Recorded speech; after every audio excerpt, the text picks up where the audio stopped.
Boa tarde, pessoal. Dando prosseguimento à introdução da junção PN, nós havíamos no último vídeo chegado a essa estrutura aqui.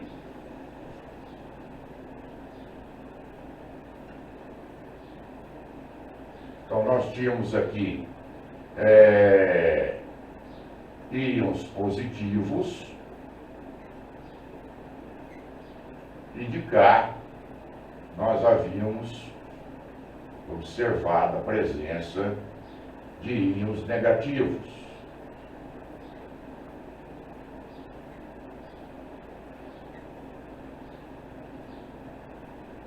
Aqui nós vamos colocar os íons aceitadores,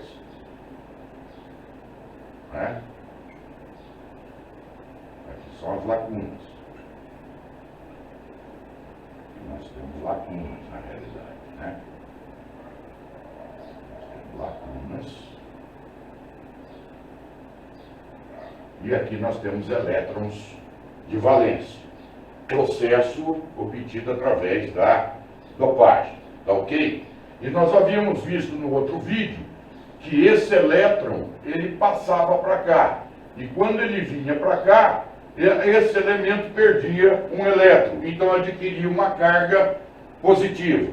E esse elemento ganhava um elétron. Então desequilibrou. Ele passou a ter mais carga negativa. Tá ok? Por isso que se produziu um íon negativo. Então, para cada elétron que atravessa a junção, nós produzimos um par de dipolo. De tal forma que todos esses dipolos aqui produziam uma bateria, como se nós obtivéssemos uma bateria. No caso do silício, nós teríamos aqui o 0,7 volts, tá ok?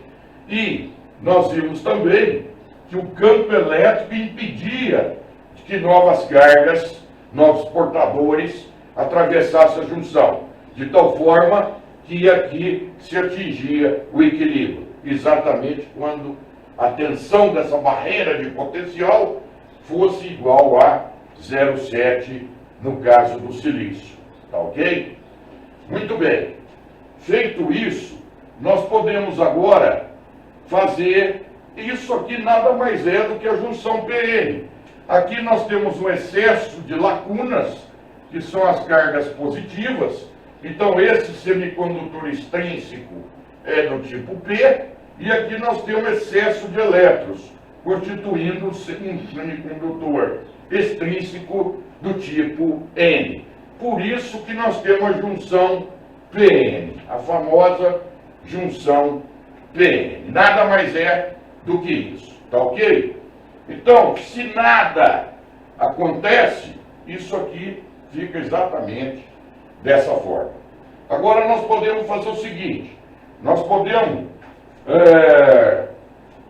aplicar nesses terminais aqui, nós podemos aplicar uma diferença de tensão e ver o que acontece. Então vamos aplicar uma diferença de tensão.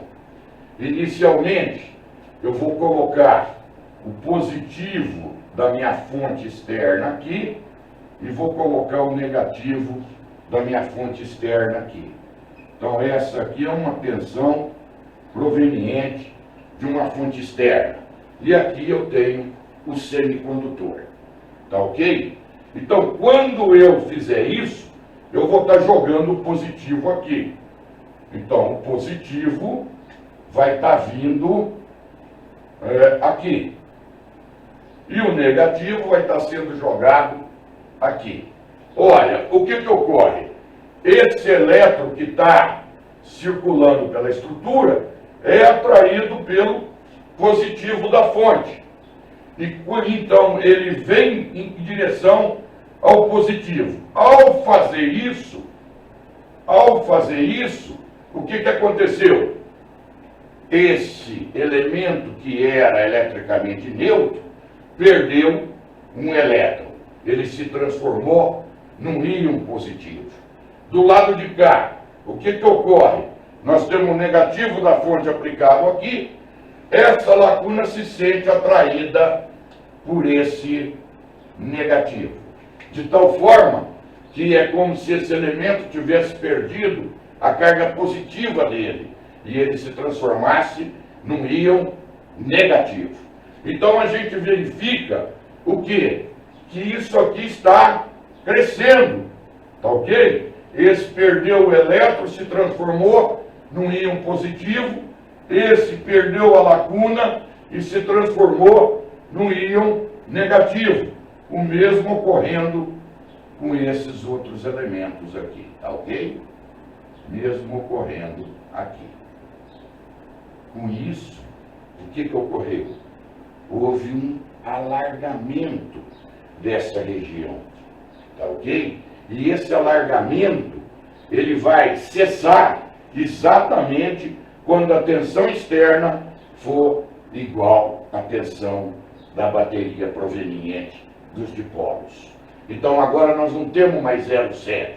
Nós temos, por exemplo, 1 volt, 2 volts. Essa tensão vai passar a ser igual a essa.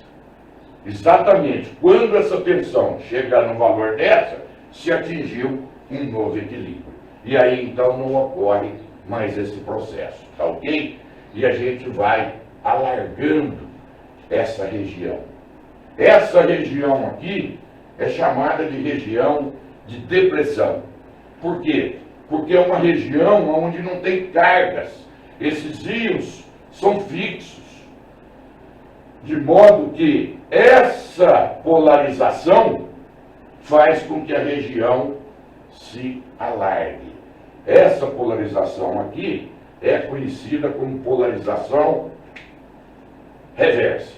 Então nós temos aqui a polarização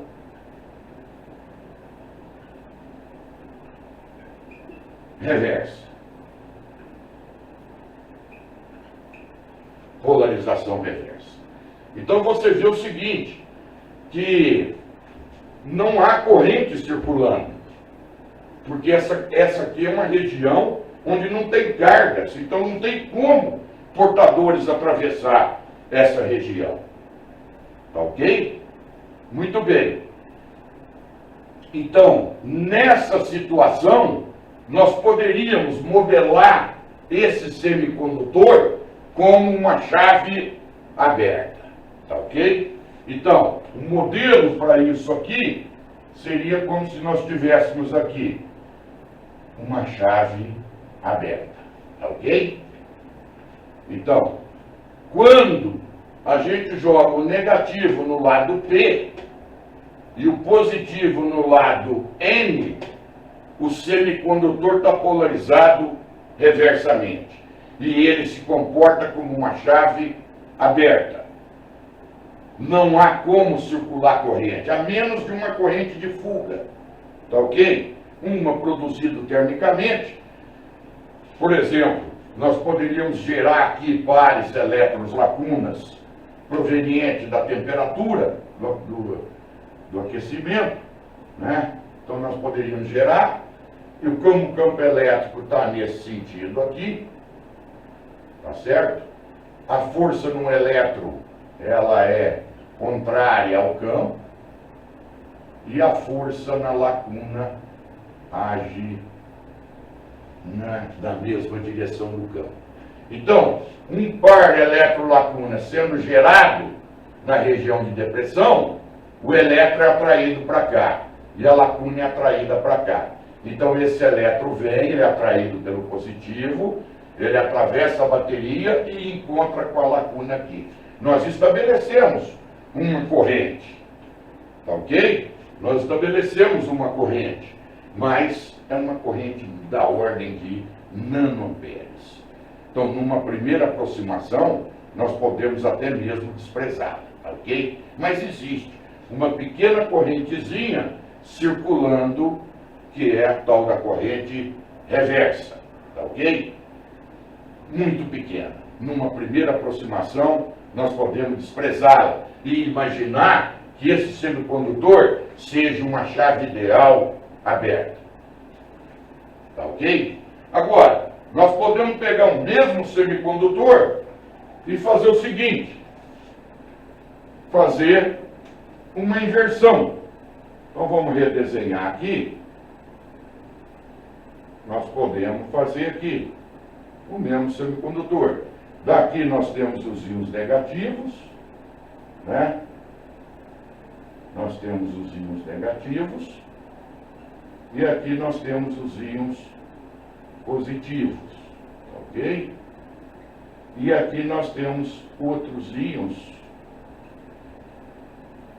doadores que não atravessaram a junção, assim como esses aqui.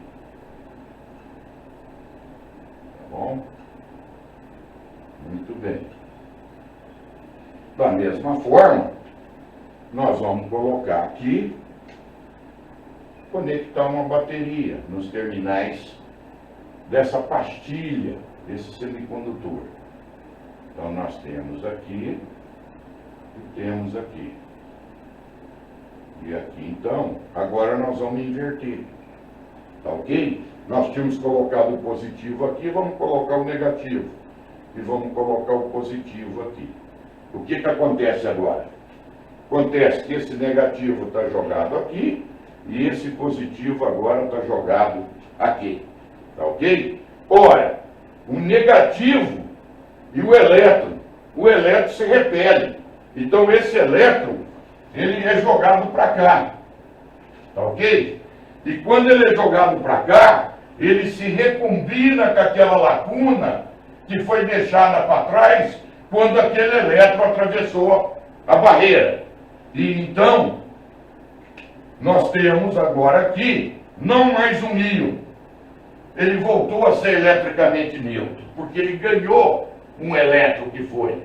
Aí essa lacuna é ocupada por um elétron que é doado pela fonte. Tá ok? E agora aqui? Observe que a lacuna ela é repelida pelo positivo. Então, as lacunas são jogadas em direção à junção, de tal forma que aquele elétron que tinha sido transferido desse íon para cá, ele tem agora uma lacuna disponível para que ele faça a recombinação. De forma que o íon voltou ao seu estado original, com uma lacuna. Uma vez que esse elétron saiu para cá, ele deixou uma lacuna aqui.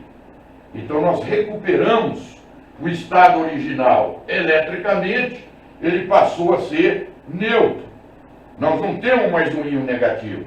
De tal forma que vocês podem observar que o que está ocorrendo aqui? Está ocorrendo uma desionização da região de depressão. A região de depressão ela está se estreitando, tá ok? E conforme eu aumento essa tensão proveniente de uma fonte externa, eu consigo diminuir mais ainda essa barreira de potencial aqui. Ela, originalmente, nós tínhamos 0,7. Se eu colocar, por exemplo, 0,5 aqui, ela vai, no equilíbrio, essa barreira vai chegar no 0,5, tá ok? À medida que eu for aumentando a tensão externa, eu vou diminuindo mais ainda a região de depressão, eliminando os dipolos, de tal forma que quando essa barreira, essa tensão externa atingir os valores de 0,7, eu não tenho mais nenhum íon aqui. É como se aqui eu tivesse zerado essa barreira de potencial, tá ok? Então não existe mais íons. Não existe mais íons.